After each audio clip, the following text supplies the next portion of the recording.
Well, the first thing that we need to do, and we will repeat this in every lesson, is to understand what we're going to achieve within the time frame that we have for each lesson. Okay, how many goals have we got? Well, we've got what we call either learning outcomes or lesson objectives. We have 3 today. We're going to learn about quarter notes, which I think is the most important note to begin with for a drummer. Then we're going to look at how to develop three-way coordination, which is essential for a drummer. So we're going to be looking at the bass drum foot, the snare drum and the hi-hat, and how we bring that all together. And then with our quarter notes and three-way coordination, we're going to use those skills to actually play something meaningful, and we're going to play a rock groove, right? Hopefully by the end of the lesson. Okay, Bri. Yeah. Should we rock on? We should. All right. Okay, so let's introduce quarter notes. Okay, so the first thing that we have to do is actually understand that music is ordered into bars.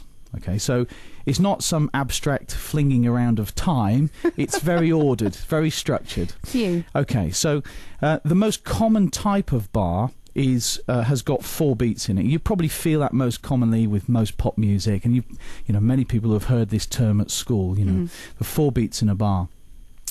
Because it's the most commonly used time in music, it's called common time. Okay, and some people will refer to it as 4/4. But we have to start to get into some technical stuff there. But common time is all you really need to know for the time being. Now, in common time, there are 4 beats in the bar. This is why I like to start with quarter notes, because for each beat, we can have 1 quarter note each. If we look at our screen here, we've got an example. So we've got a bar of music with a C at the front, denoting that it's in common time. Then you'll see that we have these 4 notes on the stave. And these are quarter notes, so these little circles with a stem. Okay, these are called note heads and a stem. And then underneath, you will notice that I've put the beats. So we've got 1, 2, 3, 4. Okay, 4 beats in a bar. It's simple, really. Yeah. So because we divide a bar in 4, this is why these notes are called quarter notes. All right. So again, it's logical. It's a bit like the flat foot that we were talking about the other day. Most of the terms actually refer to exactly what they're saying. Phew. Okay, so if we move on, use that knowledge to try and start to develop three-way coordination. What I want to do is get into the playing as quickly as possible. Okay, so a little bit of knowledge, and now let's get some understanding and some playing going. Are we going straight into three-way coordination? Well, we're going to go through the steps to build up three-way coordination, and I think it's very important to break everything down, or more to the point, build everything up. Oh, that's a positive spin on it, isn't it? Absolutely. So what we're going to do firstly is introduce the bass drum. Okay, so we're going to use our knowledge of quarter notes to help us play our first exercise, which is to understand where the bass drum goes in a standard rock groove. So what we're going to do is play a quarter note on beat 1 and then again on beat 3. Right. And what we're going to do is count all the 4 beats in the bar and then position our note accordingly. So I'll give you the example. So I'll just count myself in. 1, 2, 3, 4. 1, 2, 3, 4. 1, 2, 3, 4. So I'm trying to keep a nice steady pulse and playing those beats. Very important to count so you can structure where you are within the bar. 1, 2, 3, 4. 1, 2, 3, 4. Quite straightforward? Very straightforward. Okay, so we're going to rattle on. We've got the exercise here, which you can follow. And if you use the Gigajam support notes, you've got the multimedia files that we talked about previously, and you've got the play-along file that will help you keep you in time. You can repeat the exercise. Absolutely. But we'll show some examples of working with the software a bit later, because you've got me for the moment. Yes, a dubious pleasure, I know. No, we're very privileged to have you here, Brian Thank you very Greene. much.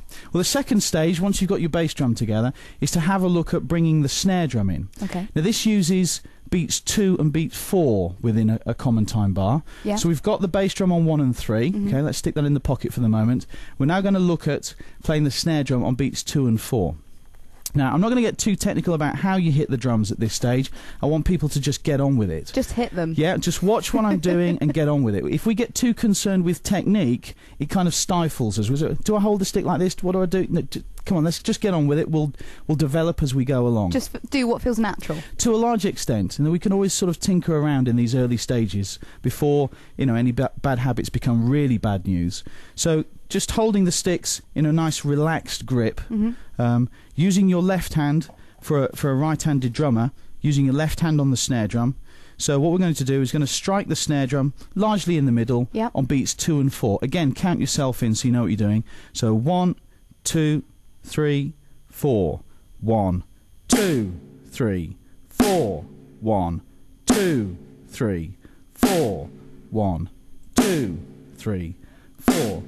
Now it's very important to keep your counting consistent and to make sure, in fact, that you are counting. Because quite a lot of people sort of get into this very abstract sense of time and just... am I doing that right? But it needs a time frame for the reference. That's why the counting is so important. Yeah. Okay, so now we've got the bass drum on which beats? We've got the bass on 1 and 3. Great. And the snare drum on? We've got the snare on 2 and 4. Great, so you are listening. That's good news. I don't just smile and nod, you know, I do take it all in. Well, that's fabulous.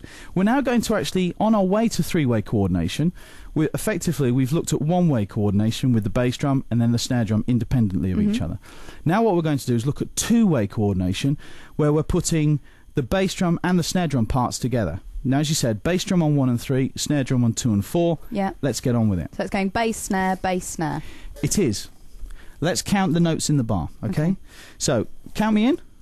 All right, then. Thank you. So, just to remind, if you're following on the notes, this is exercise 3. It is exercise 3. All right, okay. So I'm going to count you in. Thank you. 1, a 2, a 3, a 4. 1, 2, 3, 4. 1, 2, 3, 4.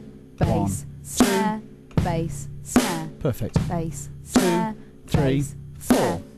Happy with that? I'm very happy with that, Brian. Good. That makes sense to you? Absolutely, yes. Great. Okay. So we've looked at exercise 3 now. Now, perhaps it might be an idea that we could actually have a look at, you know, if we're the quality of our performance. So, you know, if you're following your Gigajam notes, what you can do is you may look at the video and then actually have a play along. So why don't we have just a quick play along with the exercise and actually measure our performance to see how we're doing. Okay. Yeah? So what we can do now, we've got our drum kit hooked into the computer. So we've got our play along file. This exercise here is now going to play what I've just played, and we'll give it a little listen. So this is how it should sound. This is how it should sound. Metronome? Bass, snare. Correct. 1, 2, 3, 4. So that's what we're supposed to do. Okay. So what we can do now to check that my timing is right is actually play that exercise in here. So I'm going to play the bass drum and the snare drum. So bass drum here and the snare drum here. We're going to record it and see how I'm performing. 100%, I'm sure. Well, we'll see. We might not do the whole exercise. So 2, 3, 4. 1, 2, 3, 4. 1, 2, 3. Bass, snare, bass. 3. Okay, so trying to keep nice and even, nice and relaxed. Try to get the flow and playing in time with the music. Okay, that was close. Bit of a dodgy one there. Shouldn't try and talk and do these things. You were doing it to exemplify what can go wrong. Thank you so much. So what we've done now is we've played the exercise, we've recorded in, we've hit the big A, which is the analyzer. Yep. Now this will give us some feedback that we can have a look at to see how we've performed. And obviously this only works with the electronic kit that we've hooked up to the computer. Yes, if you've got it plugged in. Of course, the acoustic kit, as we did, works perfectly well. This just gives an extra bit of feedback for us. Yeah. Okay, so on our top line here, this is what we should have played, these black quarter notes here, bass drum, snare drum, noting that the bass drum is on the bottom line. Yes. And that the snare drum, also I should say the bottom space really, and then the snare drum is on this middle space. Now that's traditional and a consistent thing that's followed through. So first bar was pretty good. I say that's pretty near perfect. It is in fact perfect. And then we've got some green notes here where it looks like, if we follow the shading, that I was just a little bit early, but still good enough. Yeah. Yes. Then got a bit. You don't need to convince me. Yes, I need to convince myself. Then a bit slack here with this yellow one, but that's still good enough. If you listen to that back, that will sound absolutely fine.